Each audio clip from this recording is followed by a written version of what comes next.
La JSK s'est déplacée à Saïda avec la ferme intention de revenir avec un résultat probant. En témoigne cette action au profit des Canaries et intervention du portier Kiel.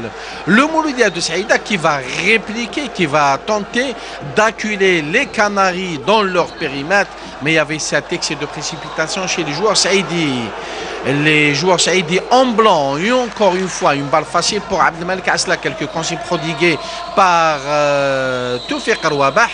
Et Camara qui a été sérieusement inquiété, le portier Kiel.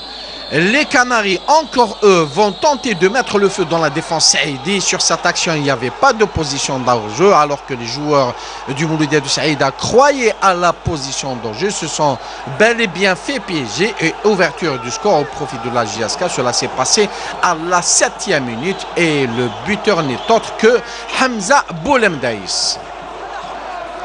Après ce but, les Saïdis vont tenter de rattraper le temps perdu. Une longue transversale, ballon qui passe et frappe molle pour espérer inquiéter Asla. La JSK, une frappe de loin et Kiel en deux temps.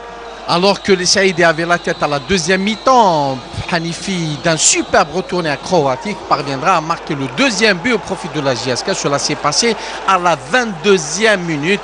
Un fort joli but marqué par Hanifi sous le regard admiratif et passif des joueurs du Mouloudia de Saïda. Ce but de Hanifi lui a valu de chaleureuses ovations de la part du public saïdi qui était très fair-play.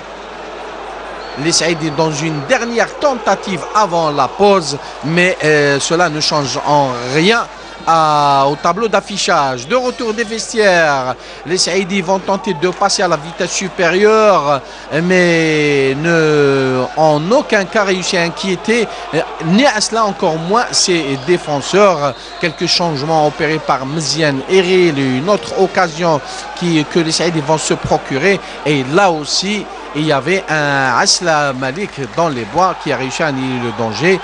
Toute dernière minute, les Saïdis parviennent à réduire la marque, un but que nos équipes techniques n'ont pu prendre.